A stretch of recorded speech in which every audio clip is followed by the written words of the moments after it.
एक गांव में ज़ैनब नाम की औरत रहती थी। बाहर से वह बहुत नेक और परहेज़गार दिखती, लेकिन हकीकत में उसका किरदार ठीक नहीं था। वह लोगों को धोखा देती, झूठ बोलती और छुपकर गुनाह करती रहती। उसका शौहर उसे बहुत समझाता, अल्लाह से डरो, गुनाह छोड़ दो। लेकिन ज़ैनब हर बार हंसकर बात टाल देती। एक दिन अचानक वह बीमार पड़ गई। हालत इतनी खराब हुई कि उठना भी मुश्किल हो गया। तब उसे अपने किए हुए गुनाह याद आने लगे। दिल डर से भर गया। वह रोते हुए कहने लगी, या अल्लाह, मुझे माफ़ कर दे, मैं बहुत बड़ी गुनहगार हूँ। लेकिन अब वक्त बहुत कम बचा था। उसने सच्चे दिल से तौबा की, मगर उसे समझ आ गया कि अगर वह पहले ही सुधर जाती तो आज ये दिन न देखना पड़ता। ज़ैनब की तौबा के बाद उसकी तबीयत कुछ संभलने लगी। यह अल्लाह की रहमत थी कि उसे एक और मौका मिला। अब उसका दिल पूरी तरह बदल चुका था।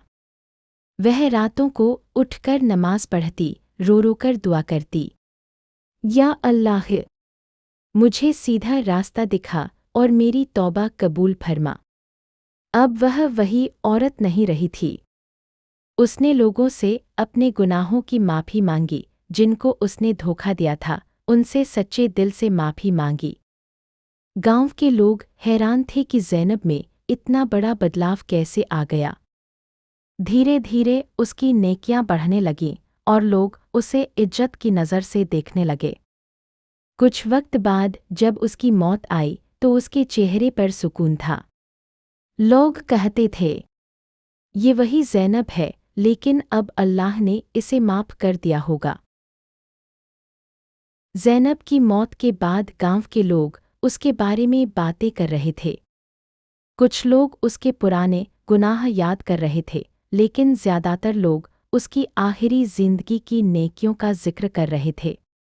गांव की एक औरत ने कहा, हमने अपनी आंखों से देखा है कैसे ज़ैनब ने सच्चे दिल से तौबा की थी, अल्लाह जरूर उस पर रहम करेगा। उसकी कहानी पूरे गांव में फैल गई।